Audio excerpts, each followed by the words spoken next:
Welcome to episode 220 of Sports Geek. On this week's CEO Series episode, I chat with Sport Australia's CEO, Kate Palmer.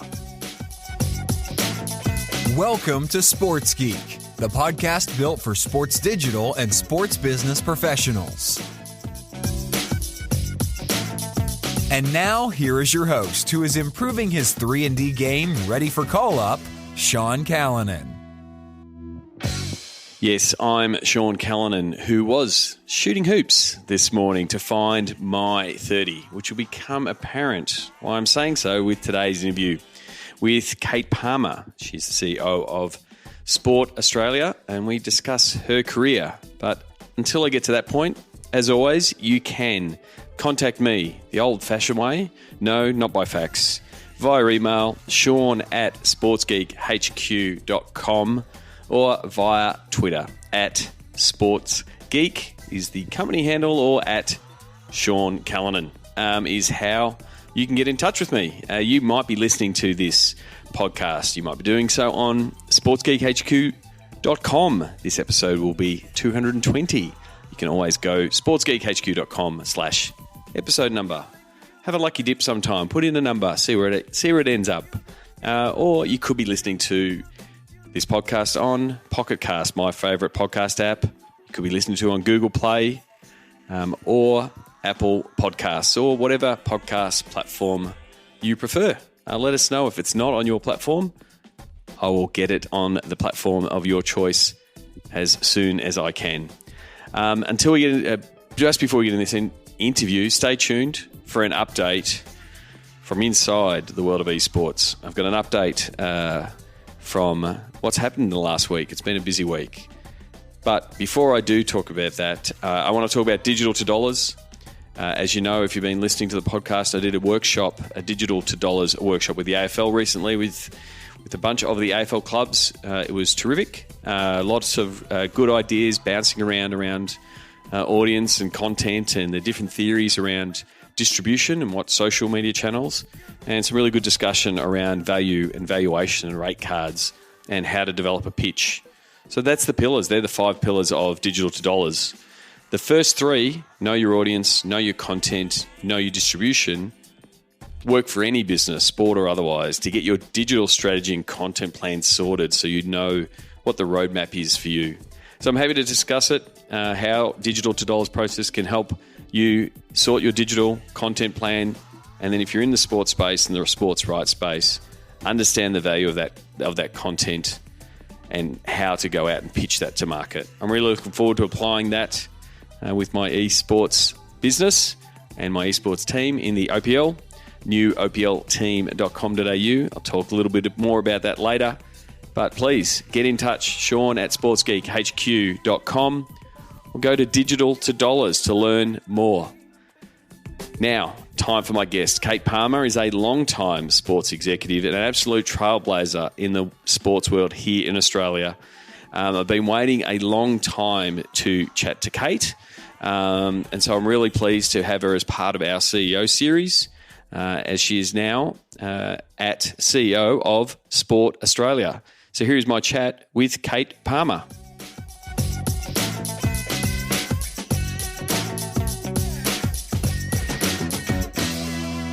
Very happy to be here at the Melbourne offices of Sport Australia, formerly the Australian Sports Commission. Welcome, Kate Palmer, CEO of Sport Australia. Thank you. So before we get into your role here, how did you get your start in sports? Well, I played, and I think I grew up in country Victoria. Yep. And I don't think there was a kid in country Victoria that wasn't involved in the local netball or football or softball club. And so I was really fortunate to be part of some really great communities, I think, who gave a damn about their children and what they were doing. And so it was a pretty idyllic lifestyle, I have to say. So you were part of that, the football, netball combo that happens over winter in country Victoria? Well, no, actually I played for the local netball association. Okay. And in those days it was very early, so they were competitors of the netball association, but certainly the local football netball was just such a great we used to go and follow the footy actually Yep. and watch, but no, it was a really vibrant community, and it was beyond. I grew up in Shepparton, so it was a Golden Valley League, and so you did travel around a bit to watch a lot of football. And so that's your sporting background. Then how did you get into the sports business and the business side and the administration side of sport? Yeah, actually, it was really. I took I always was passionate about sport and thought I would work in it. Went overseas. And really had, I guess it was a bit of an epiphany around, well, if I was going to do something for the rest of my life, what would it be? And decided I would go back and study. And so I went to what was to then Phillip Institute and ended up finishing an honours degree in sports science. Loved every minute of it. Yep. Met some great people. And then I was actually literally, as I was graduating, offered 2 roles. One was with the then it was RMIT and also then a job with Netball Victoria. So, of course, netball was my passion, and so I accepted the netball role. And the rest is almost history. The rest is history because it's a long career for the people who don't know. You're with Netball for Victoria for 10 years. 10 yeah, years, and then moved to Netball Australia in a chief executive role. So, I guess what were some of the, and not to condense a 20-year career into a couple of minutes, but what were some of the big wins in your years at Netball? For me, it was about the role that netball played for women in this country, and for me, it was this game that gave so much more than just sport. It was about a position for women. They were volunteers, they were coaches, they were officials. It was the opportunities that they didn't get in other sports generally. This is in the early days. But I also had a passion for change and creating new ways of doing things. And it was really, I was fortunate there were, the first CEO I reported to was almost like a mentor, and he shared so much. In actual fact, gave me the grounding I think I needed to become a really good administrator and then ultimately a leader. And so I just I met some amazing people. They were probably the best thing about any sport is really the people you meet and get to work with. It is also not only the best, but can be the worst. Oh, yeah, completely. Yeah. Do you think, from those early days and having a mentor, and now you're in that CEO chair, and you have been for a long while, is that something that you've taken in the way that you're working with your staff and as a leader? I think I really that's really critical to me, that I can support. But I get as much out of it as they do, because for me, it's about the pleasure of actually sharing, but also learning what they're doing and what they're thinking. It certainly helps you to decide where you're heading if you have a view on different perspectives. So again, for our international listeners, they would not know, I guess, the size of netball in Australia, and especially with, I guess, I read it to say, renaissance of women's sport, but the amount of buzz it's getting across different sports. There's a little bit of netball's been doing it for a long time. Yeah, it's a really interesting, and it couldn't be more exciting for me now in this role that. So netball led the way in terms of professional sport for women in this country, and there's millions of players, and it's in every corner of this country. But to see, and you're absolutely right, it's actually a revolution in women's sport in this country, and to see that any young woman now can look up and say, well, if I want to be and I'm good enough, I can play any sport in this country, and I can play a lot of them professionally, be paid to play, just like my brother or my father did, is, I think, it's one of the most exciting things for me. And I celebrate, I try and make sure people give them a bit of space to get it right, because we're still on the journey, so it's not perfect yet. But it's the old saying: if you can't be it, you can't. If you can't see it, you can't be it. Yep. And that's absolutely true. So now we've got, and you only have to see with the Matildas, Australian women's soccer team, the young boys and girls who, in actual fact, children today won't know that women. They'll assume that women played these sports professionally. Yeah, they won't know that this is just something new. It will be normal to our next generation. Yeah, which is amazing because they've, the heroes that have been built up in netball and all these sports, and people like Sam Kerr as a Matilda, and I think I spoke about it on a recent podcast, the girl that got the jersey and the video went viral when she cried, and then they followed up with her meeting and she was speechless, and it meant as much to Sam as it meant to the little girl. Yeah, well, I don't know whether you've seen the clip where some little boys knocked on Sam's door, which is probably, it's a bit of a worry, but they said, could you come outside and play? And, of course, Sam Kerr went over the road into the park and kicked around with these two boys. But I also did see the Matildas after their game in Newcastle. They went round the boundary for an hour signing autographs, and I think that's the essence of I think that's something we see in sport that women play, or women in sport.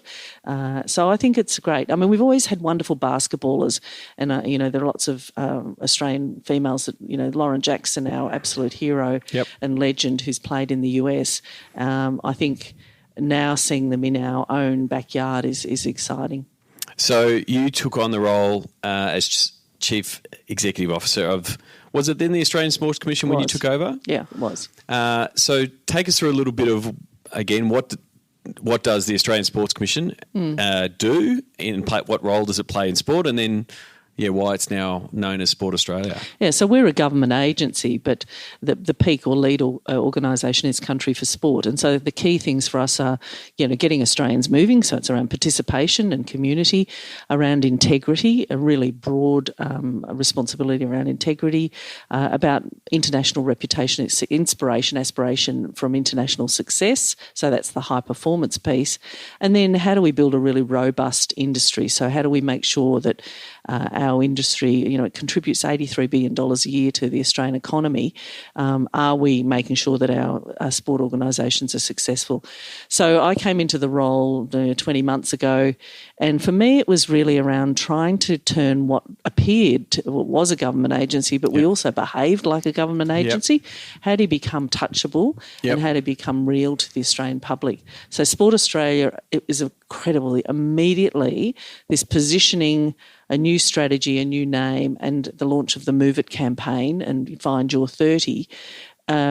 We've had corporates knocking down the door because they want to partner with us. There's not a corporate in this country that doesn't believe in making sure their messaging is around being healthy and active. So we're touchable now. People can relate to us in a much better way. So it was such a good move for us. It makes sense, and it's easy. It rolls off the lips. It just is. People have embraced the new name. Because the Australian Sports Commission does sound like all you're doing is creating reports that people are looking at and they're reporting. We still do that. We still do that. Yeah, but and it does have that. But Sport Australia allows you to be, tap into the essence of Australia, which is sport is a really big part of it. And, how do you engage, what we call in the industry the NGOs and those kind of things, the national governing bodies of all the different sports to help roll that out. Yeah, that's right. And look, I think for us now it frees us up to be very different. We're looking at a lot of commercial partnerships.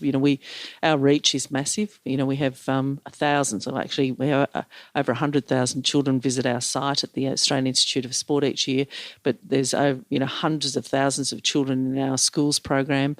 Our reach is massive, and that's what I guess corporate Australia is interested in. And so you talked about Find Your 30. That's all about the participation, but really getting Australians moving. Yes. How has that been received so far, other than the corporates that want to be in that social good space and well-being space, with both their customers and employees? But how's it been received? Yeah, very well received. And look, at the moment it's an awareness campaign, so it's about. We know Australia, actually globally, we know the trend is that people are not moving enough. They're children, I guess, is a really quite a dire situation in Australia, which is quite confronting. And our health budget is going through the roof because Australians are just not healthy enough. So how do we get people moving again? So an awareness campaign, but a call to action. And that's what Find Your 30 is. 30 minutes a day is pretty easy for most people to find. mind. It can be through sport or it can be in a physical activity space. So that's the other thing we've done. We've reached beyond sport in the traditional sense.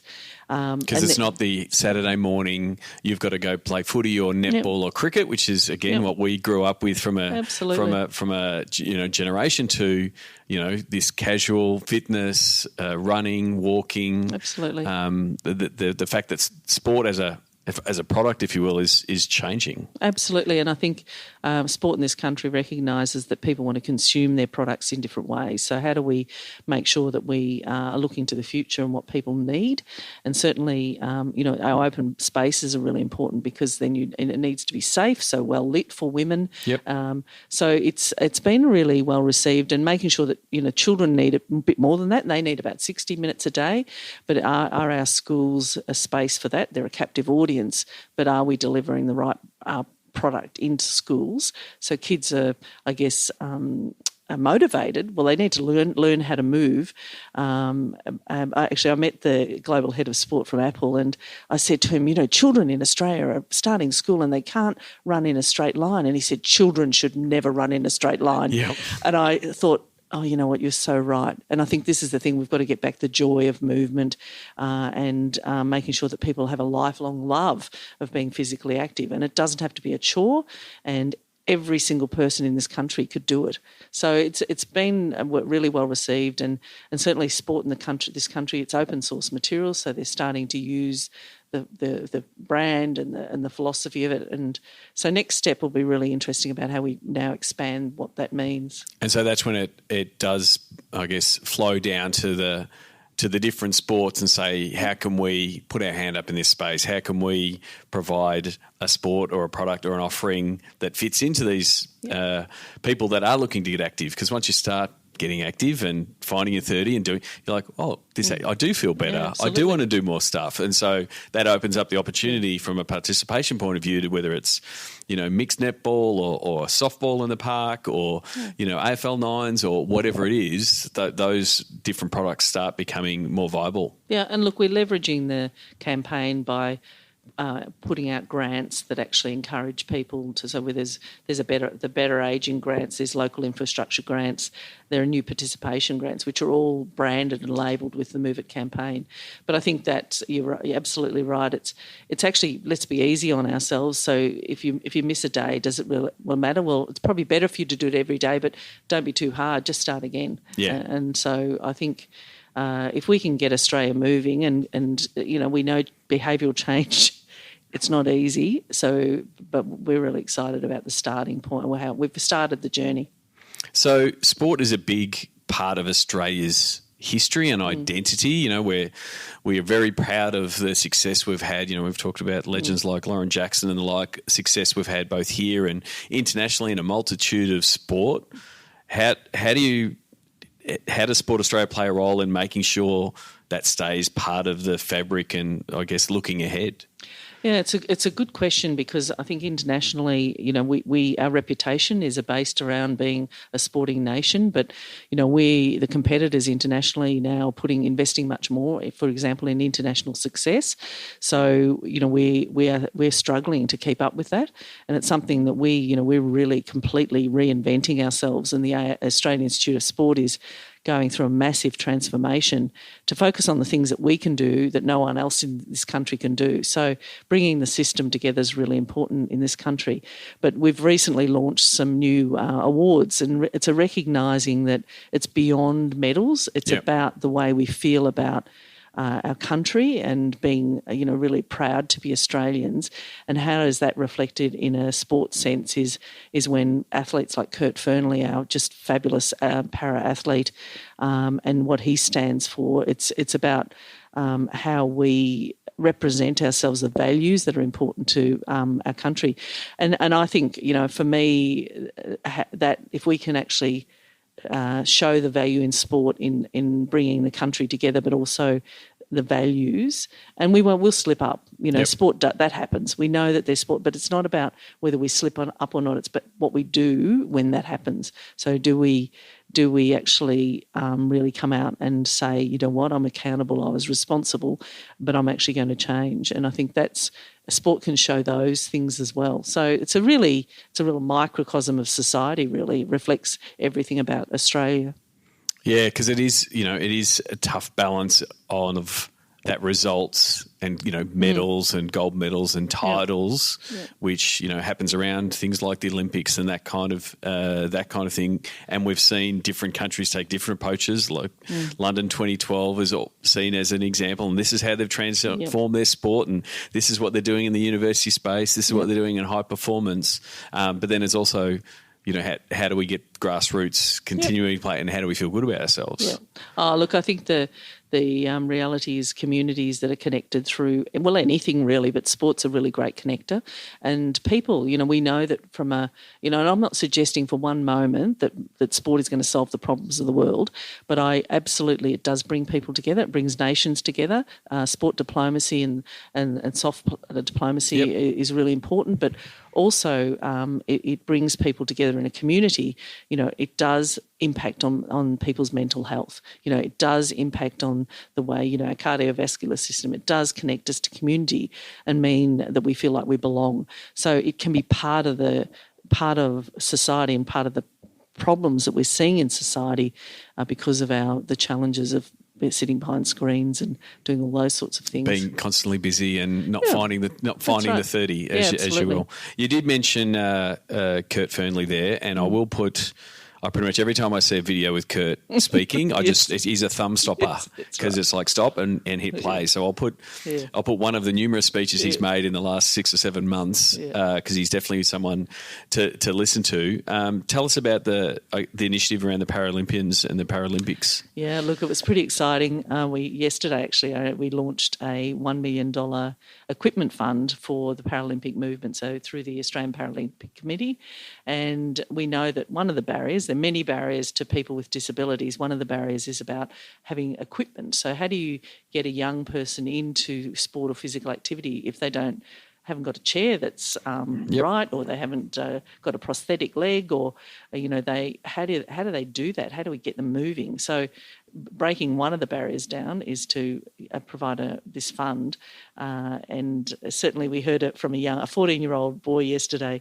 He's fantastic. He plays rugby, wheelchair rugby, and I have to say his chair did look like a Mad Max chair. Yep. It was so fabulous. And it is referred to as murder ball for a reason. I mean, if you've ever watched wheelchair rugby, it is a brutal sport. Yep. They literally just it's like dodgem cars, pretty much. Yeah. So, but he doesn't have his own chair. He borrowed the chair, adjusted it to suit him, and then he's so.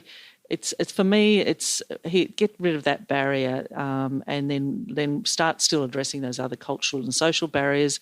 And I have to say, having people like Kurt Fearnley and Maddie Rosario, who are absolute legends in their sport in this country, I think this is something Australia can be really, really good at. And I have to say, they've inspired me, and certainly the Sport Australia was really pleased, and the Commonwealth Government was pleased to be able to contribute. And they now have a fund that Corporate Australia can contribute to so that we can sustain it in the long term and make sure any emerging athletes.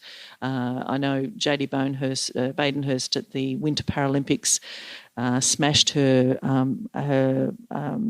leg coming down the slope. It was the beautiful titanium was incredible, but replacing that, they're worth a lot of money. So this is hopefully will help athletes like Janie, but it also help the kid down the corner that wants to have a go. Yeah, because it's not as easy putting on a pair of runners. That's right. Yeah. You touched on before, I guess, the importance of high performance, and as much as the success and the reputation that Australia has on the field or the court or the pool, off field in the high performance space and in the sports science space, Australia is very much a world leader. We're seeing a lot of high performance staff working in the NBA and the EPL and those kind of things. We've got a really strong reputation. I know when I walk into a sports organisation in the US, the high performance guys are really wary because the Aussies keep taking their jobs.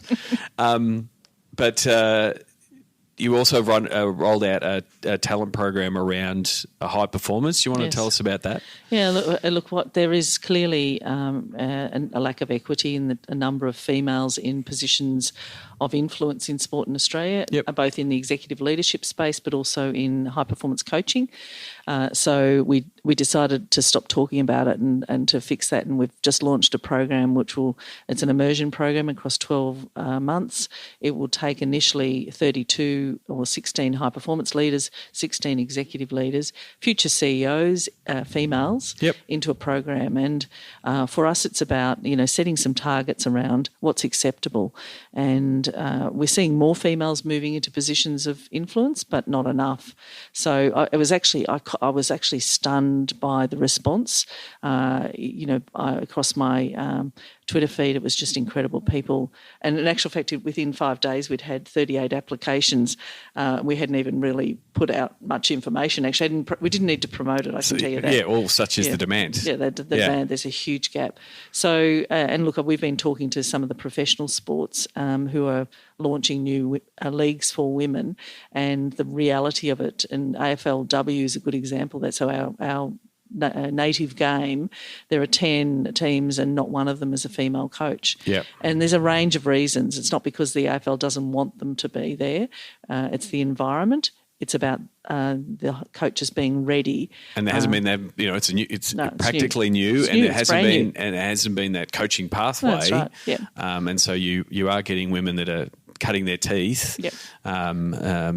So it's about creating that pathway and creating those opportunities. Absolutely. We need a talent pipeline of high performance coaches, female high performance coaches. So it's a really exciting opportunity for us. The other element was our athlete wellbeing and engagement piece as well. For me, that's about making sure that we care properly for athletes both during their career, but after their career too. Our most significant athletes, they go out of the sport and then I'm not sure how well we engage or keep them connected, and I think we've got to do much better in that space too.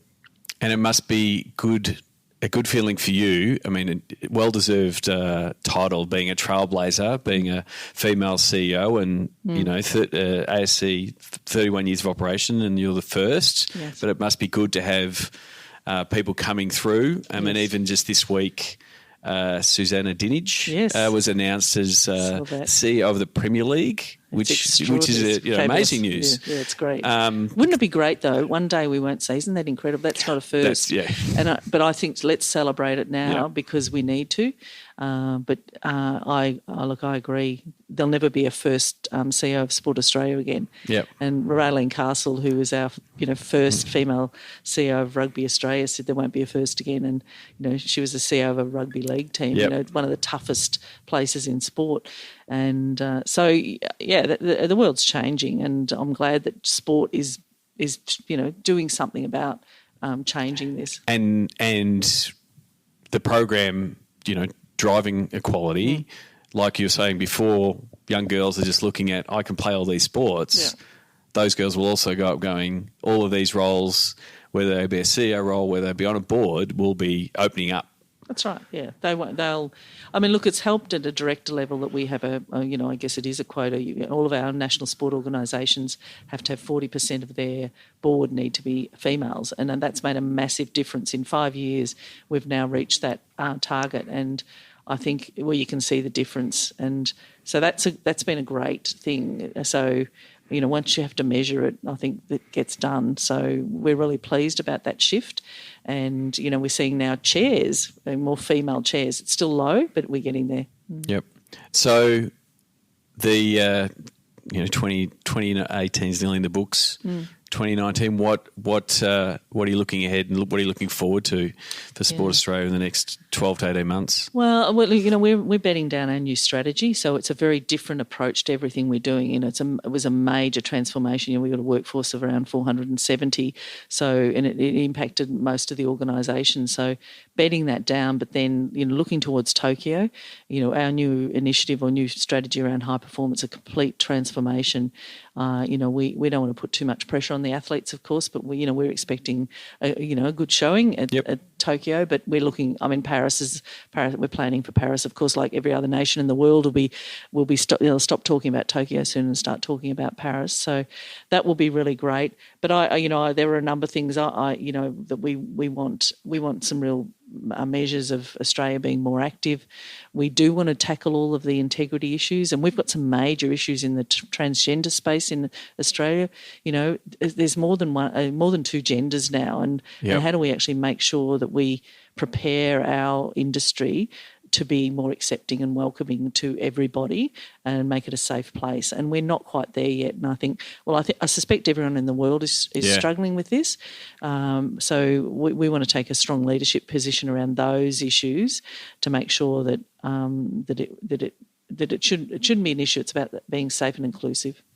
So I can't, having this interview and be new into esports, to ask you from a sport point of view, where does esports fit? Yeah, it's a great question. And actually we've met with the Australian Esport Organisation to talk to them about it, and they're very impressive people, I have to say. And we've talked about it, is it really a sport? I mean, everyone asks this question, I guess. Yep. And we probably don't want to get caught up in the fact of, do we have to define it? Yep. Because there are lots of amazing things. We're talking to the shearers. Yeah. Is that a sport? But for me, it's about the good thing about having some role is, I guess our greatest worry would be about the athletes, and I will call them athletes, about are they being cared for properly? And we hear lots of stories, but I think having spoken to the Esport Association, they're saying these are things we care about too, about their athlete well-being. So I suspect in time that we'll endorse a range of organisations that are doing things that are related to sport, that are getting people active and engaged. It seems quite, the contrast of sitting in a room. Yeah. But we know sport in this country is, sports are getting involved in esports, and we know it's happening. So and I guess deeper and deeper involvement and education in the space.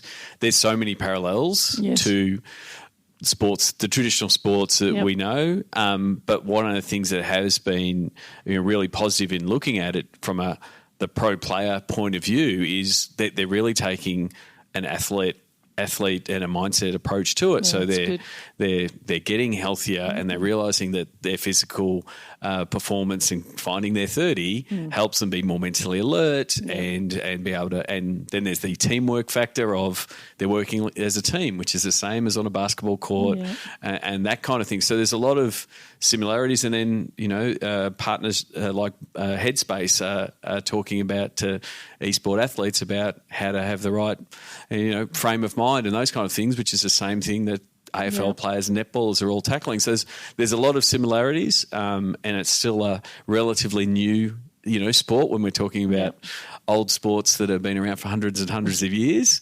I'm excited to see where it goes. I think you've got to be open-minded, I think, about these sorts of things. I mean, the other space, regulating, and I don't want to sound that like restricting, but regulations mean that all of the challenge you face with that, with integrity, can be addressed. And I think that's, for me, the key. How do we actually make sure that it is a good place for young people to be involved in? And the only way we can do that is to embrace it and say it's going to happen anyway. It's coming like a train. We might as well get on. And so how do we address that formally? We don't have a policy position on it yet, but for us, it's actually being part of the conversation.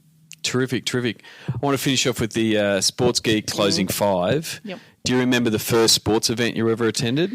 Yes, well, actually, it was the 1991 World Netball Championship, and Australia won by a goal on the siren. Where was the game? It was in Sydney. Okay. I can remember it. Would it have been at the entertainment centre? It was at the downtown? entertainment centre, and it was just the most extraordinary thing. It was the first time since 1963 that the championships had been in Australia. And so I remember that. I can still actually remember walking out and seeing the team, because in those days there was no security. The team were walking onto the bus, and it was just, our heroes, these women who are amazing. Mind you, they didn't make the back page of the paper, which was I think an AFL footballer had broken their toe and that took the back page.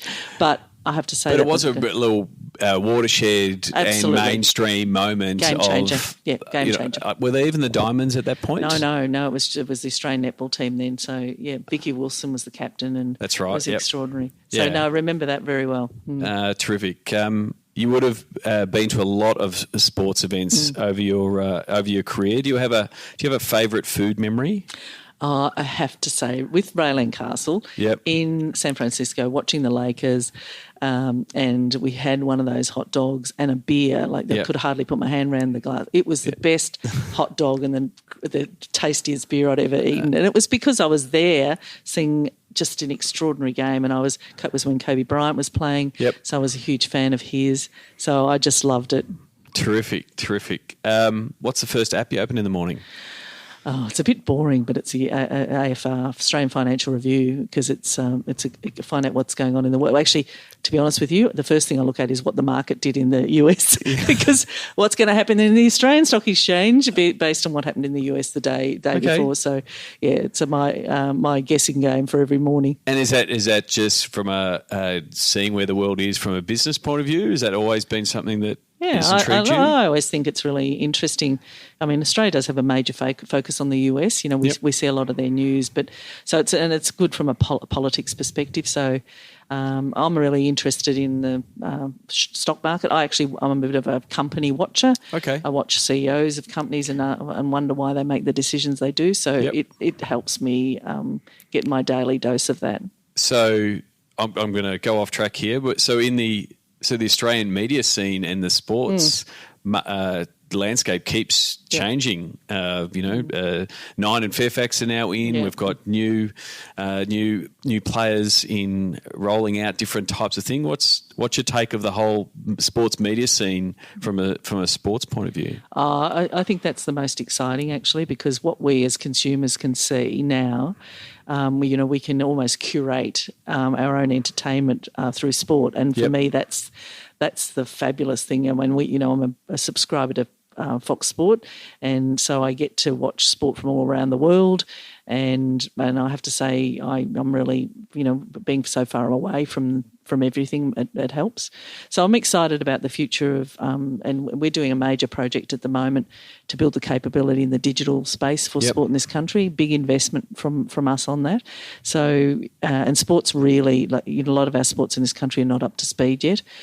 So that's an exciting opportunity. So, and the thing is, the traditional model of the TV broadcast companies will pay 2, 3, 5 sports the money. Like we're seeing new models bubble up, whether it be netball and its sort of hybrid deal to all of these other sports going with some sort of digital only offering. It really opens up. If you want to watch a particular sport, it will be available. And you can watch it. That's the thing. It doesn't matter where you are. You can be in the dentist chair, and you can be watching your favourite team. I mean, that's what I love about it. It's this whole new digital world is just it's not even new now. It's just exciting what we can see and do. Is there someone that you would suggest the podcast listeners should follow, and why? So I would follow. I'm actually a Twitter user, so I follow a lot of people on Twitter. But there's I would follow someone like Kurt Fernley, actually, because he'll be good for the soul. There's a couple of entertaining people. I follow a guy in the UK. His name's Professor Weed, and he annoys the hell out of me because he actually he has a go at sport and how sport pretends that it can solve the problems of the world. And he's an academic, and I seriously one day I'm going to meet him. I'm actually going to, because he's your own personal troll. He's very provocative, and he has a go at Sport England all the time about what they claim, and I feel like saying back off, buddy. Yeah. But I have to say, he's very impressive. Yeah, Kurt Fearnley is definitely a good follow. I think I saw him once. Dave Hughes, a local comedian here in Australia, was complaining that he was hurting after going to the gym for leg day, and Kurt Fearnley in a wheelchair. He says, "Toughen up, buddy," and that's what he replied. It's like, and Dave Hughes said, "I've got nothing. I've got nothing." So, one of our really well known. Para-athletes was saying yesterday at ABC Sports said, "Is there nothing in sport that you can't do?" And he said, "I can't walk." They had nothing. They had nothing after just that. Silence on the other side of the mic. Other end, yeah. Lastly, what social media platform is your MVP? And you can answer that personally, but then also from Sport Australia point of view. Yeah, so look, Twitter's a good tool for me because I stay off. I don't make personal comments. I use it for work. Yep. It's a great tool to connect with people, and certainly social media now. Our team are using social media more effectively now. Instagram is really critical too, from a Sport Australia perspective. We have a great team, a production team at the Australian Institute of Sport. They do some really cool stuff in the digital space. So it's a great. I think it connects us and engages, and we have conversations. So I really enjoy Twitter, and I'm a bit of an Instagram, but I'll stick to Twitter as my favourite. That's right. That would be Kate Palmer _CEO. That's it. Yep. So send Kate a tweet. Thank you very much for coming on the podcast and taking the time. Really appreciate it. Absolute pleasure. Thank you. New workshops on audience, content, distribution, valuation, and pitch following Sports Geek's Digital to Dollars process. Go to digitaltodollars.com. Thanks again to Kate Palmer. You can send her a tweet. Tell her that you listened to the episode at Kate Palmer _CEO. Thanks to Bridget Tilley for helping set up this interview. Episode 220, sportsgeekhq.com/220. And be sure to follow Sport Australia on Twitter to see what they are doing in the space around grassroots participation. A lot of things that we did discuss. Find Your 30. And also follow, as Kate suggested, Kurt Fearnley. We'll put a link in the show notes. So he is an inspiration, and I hope he will one day be a guest on this very podcast. As promised, I wanted to give you an update on the world of esports. It has been a busy and crazy week. I'm recording this intro and outro obviously a few days before this podcast goes out. We are in the middle of the free agency period of League of Legends here in the OPL, the Oceanic Pro League, and it's crazy. And the good thing is I'm not doing it all by myself. We're really pleased to announce this week that Brandon Defina, aka Juves, a former OPL player, has hung up the keyboard, if you will, and has come on board as our GM, as our general manager and head of all things esports. If I want to know about players and the scene, Juves is my guy.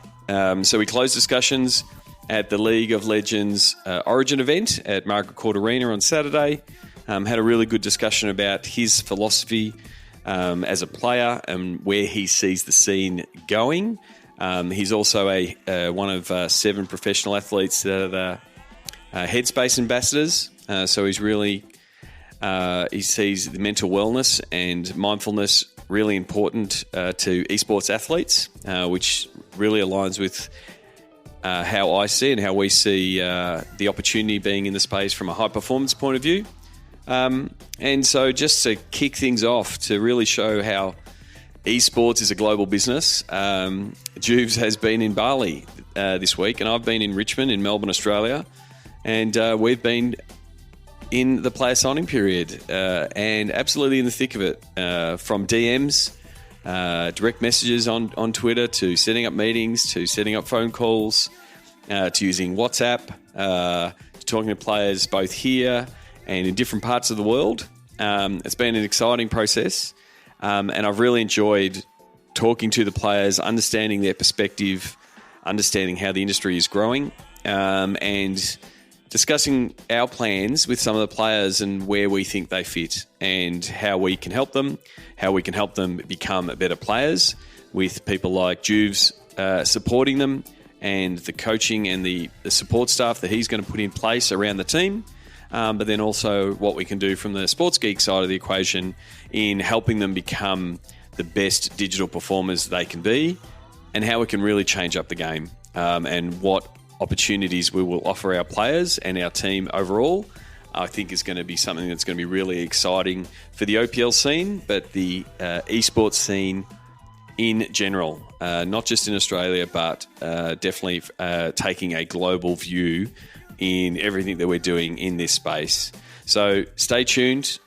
If you are part of Sports Geek Nation, I do think you should be in the esports channel, because it is going to get very active over the next couple of years. If you haven't joined Sports Geek Nation, please do so. Go to sportsgeeknation.com and sign up and join people and sports executives, I should say, that work in the industry around the world, that they work in digital, they work in esports, they work in sponsorship, technology and stadiums. Please join them. I'm really enjoying the AMAs, the Ask Me Anything sessions that are run by members. Former guest and good friend Todd Kafflish is currently doing the AMA and fielding questions around technology and stadiums and some of his pet peeves and what stadiums should be doing. If you have not gone into the AMA channel, please check it out. And if you haven't joined Sports Geek Nation, please do so, or check out some of the Sports Geek Nation AMA highlights at sportsgeekhq.com. I'd love to see you in there. It's great to have all the AFL club members that were part of the workshop now in there. So go to sportsgeeknation.com for more. Last shout out, last plug. Got a comedy gig, November 30. Jeff Green, Lee Ton are headlining, and I'm merely a support man, but really excited to be able to be on the same bill as someone as experienced as Jeff and Lee. If you want to come along and laugh at me, laugh with me, have a good night out. November 30, Lihir, part of Punchlines Comedy. Please check it out. There'll be a link in the show notes, sportsgeekhq.com/220. Until then, as always, you can get in touch with me at Sean Callanan via Twitter. The DMs are open, and or via email, sean@sportsgeekhq. Until next episode, my name is Sean Callanan, and you've been listening to Sports Geek. Join Sports Geek Nation access to exclusive Slack and Facebook groups with regular Q&A sessions with Sean Callanan. Go to sportsgeeknation.com to join. Need help with your digital rate card? Not sure how to price your assets? Is there a disconnect between digital and commercial? That is where Sean works best, in digital divorce counselor mode. Book a time for a call with Sean to discuss the Sports Geek process. Go to sportsgeekhq.com/phone call. Go to sportsgeekhq.com for more sports digital marketing resources.